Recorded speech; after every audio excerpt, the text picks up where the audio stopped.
Beverly Hills, California, April 15th, 1983, 7:45 p.m. Michael Jackson walked into the Château, the most exclusive restaurant in Los Angeles. Black fedora, red leather jacket, white glove on his left hand. He looked exactly like what he was. The biggest star on the planet. 8 Grammy Awards, 30 million albums sold. Thriller was breaking every record in music history. But in the next 10 minutes, none of that would matter. Because what happened at that restaurant would lead to something no one saw coming, something that would shut down one of Beverly Hills' most powerful establishments forever. If you want to hear the untold stories behind the legends, subscribe now, because what you're about to hear, most people never knew happened. Michael was 24 years old. He'd just finished 3 sold-out shows at the Forum. 50,000 people had screamed his name. But tonight, he just wanted dinner. He'd invited 4 friends, his choreographer, his sound engineer, his childhood friend from Gary, Indiana, his assistant. They'd made a reservation 3 days earlier, and Le Château had said yes immediately. Of course, Mr. Jackson. Friday at 8 p.m. We'd be honored. The restaurant was beautiful. Crystal chandeliers, white tablecloths, the smell of expensive French wine. A young blonde hostess named Michelle stood at the podium. "Good evening," she said. "Do you have a reservation?" "Yes, Michael Jackson, 8 p.m. for 5. Michelle looked down at her book, ran her finger down the list. Her smile faded. She looked up at Michael, then back down, then up again. "1 moment, please." She walked quickly to the back. Michael waited. His friends didn't notice anything wrong, but Michael had. He'd seen that look before. The look of someone seeing something they didn't expect. Michelle returned with a man, tall, mid-50s, gray hair, expensive suit. This was Richard Castellano, the owner. "Mr. Jackson," Castellano said, shaking Michael's hand. "I own Le Château. I'm afraid there's been a misunderstanding." "A misunderstanding? We have a reservation. Confirmed yesterday." "Yes, well." Castellano glanced at Michael's friends. "Our system had an error. We're fully booked tonight." Michael looked past him. 6 empty tables. Fully booked. "Yes, perhaps another time." Michael's assistant stepped forward. "We confirmed 24 hours ago. Your hostess called us personally. We drove here specifically." Castellano's smile tightened.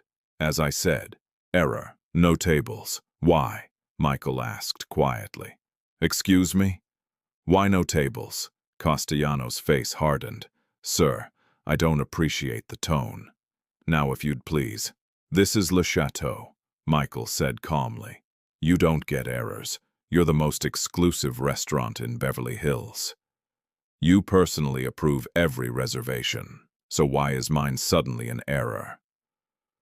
Other diners were staring now. A woman at a nearby table, a waiter mid-service, everyone watching. "Mr. Jackson," Castellano said quietly.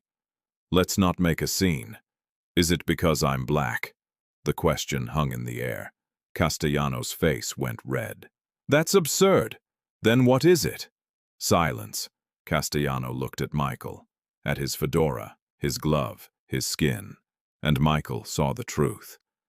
Castellano hadn't known. When the reservation was made, when the name Michael Jackson was written down, Castellano had assumed. White. Famous, yes. Rich, yes. But white. And now, seeing a young black man standing in his restaurant, Castellano had changed his mind. "Leave," Castellano said, "or I call the police." "For what?" "Making a reservation, showing up on time, being black." "Sir, I'm warning you." "That's fine," Michael said. "We'll leave." His friends protested. "Michael, this is wrong. We should—" "No," Michael said. "It's fine." But before he turned, Michael looked Castellano in the eyes. You'll regret this. Not a threat, a promise. Castellano smirked. I don't think so. Michael walked out. The doors closed. His friends were furious on the sidewalk. We should call a lawyer. This is discrimination. This is illegal. Press, lawsuit, protest. Michael stood silent, looking at the restaurant, thinking. Then he smiled. What are you smiling about? How much cash do we have? Between the 5 of us. They checked. Maybe $3,000. That'll work. For what? You'll see. And what Michael did next would become legendary. 1 week later, April 22nd, 6 p.m., Richard Castellano stood at his restaurant window, watching something impossible. A massive stage being constructed directly across the street. Trucks everywhere, sound equipment, lights, generators, workers assembling scaffolding, running cables, testing microphones. What the hell is that? He asked Michelle. I don't know, sir. Some kind of event. Find out. Now. Michelle made calls. Workers, City Hall. She came back 10 minutes later, her face pale. It's a concert. What? A free outdoor concert. Tomorrow night, 7 p.m. Right there. Who's performing? She hesitated. Michael Jackson. Castellano's face went white. The next morning, April 23rd, the news spread. Michael Jackson, free concert, Beverly Hills. By noon, people were already gathering. By 3 p.m., hundreds. By 5 p.m., thousands. The announcement had gone through Los Angeles like lightning. No tickets, no charge, just show up. Michael Jackson, live. By 6 p.m., the street was packed. By 6:30, police closed the road. By 7 p.m., 50,000 people filled every inch of space. Sidewalks, parking lots, trees, car roofs, blocks and blocks of people.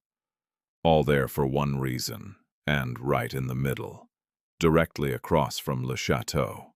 Michael's stage. Inside the restaurant, Castellano was panicking. No one can get in. The street's blocked. Our reservations. We've had 30 cancellations, Michelle said. People can't reach us. Valet can't park. The street is shut down. Castellano stared at the massive crowd. Families, teenagers, elderly couples, every race, every background, all there for Michael Jackson. This is insane! At exactly 7 p.m., the lights went dark. The crowd screamed.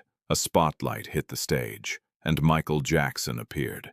Sequined jacket catching light like 1,000 stars. Fedora, glove, microphone in hand. Good evening, Beverly Hills. The crowd erupted. Thank you for coming. This concert is for you, all of you, because music doesn't care who you are. Music doesn't care what you look like. Music doesn't care about skin color. Music is for everyone. And he began. Billie Jean. The crowd sang every word. Beat It. People danced in the streets. Thriller. 50,000 voices joined his. Inside Le Château, the dining room was empty. A handful of tables occupied. But even they weren't eating. They were watching, looking out of windows, at Michael. The restaurant had shut down. No new guests, no service. Everyone watching the biggest star in the world perform across the street. And Castellano stood at the window, watching, knowing this was his punishment. But Michael wasn't done yet. Because what happened next would destroy more than just one night. Michael performed for 3 hours, 15 songs. The crowd grew to 70,000. News helicopters circled. TV crews broadcast live. The story went national. Michael Jackson free concert in Beverly Hills. Star responds to restaurant discrimination with music. Le Château owner refuses service, gets block party surprise. When Michael finally left the stage, the crowd stayed, celebrating, dancing, filling the streets until after midnight. Le Château. Not one new customer that night. The next day, Castellano held a press conference. No apology. He claimed publicity stunt. Insisted the reservation was a genuine error. No one believed him. The story had spread. Michael Jackson refused service. Michael Jackson responded with love. Michael Jackson gave 70,000 people free music. Within 1 week, Le Château's reservations dropped 60%. Within 1 month, celebrities started canceling. Quincy Jones publicly said he'd never eat there. Stevie Wonder said the restaurant didn't deserve anyone's business. Sidney Poitier called it a disgrace. Diana Ross said she was ashamed she'd ever eaten there. One by one, the biggest names in Hollywood blacklisted Le Château. 3 months later, the restaurant closed. Permanently. The building sat empty for a year. Then sold. Converted to something else. Richard Castellano left Los Angeles. Never opened another restaurant. Never recovered. And Michael never spoke about it publicly. In interviews, he'd simply say, "I don't hold grudges, I just make music." But privately, he told his friends the truth. They wanted to make me feel small, so I showed them how big love can be. They wanted to keep me out, so I invited 70,000 people in. That's the only revenge I'll ever need. Years later, a reporter asked if he regretted it, if it was too much, too dramatic, too confrontational. Michael smiled. "I regret nothing. That night I proved something, not to Castellano, not to the restaurant, to everyone watching. When they try to tear you down, you don't fight with hate. You fight with greatness. You fight with joy. You fight by giving people something beautiful. That's real power." The story became legendary. A case study in how discrimination backfires, a reminder that dignity doesn't need violence, doesn't need anger, doesn't need revenge. Sometimes dignity just means being so undeniably excellent that the people who rejected you are forced to watch as the world celebrates you. Michael Jackson was refused a table, so he set up a stage across the street, fed 70,000 souls with music, and shut down more than a restaurant. He shut down the idea that anyone could make him feel less than what he was.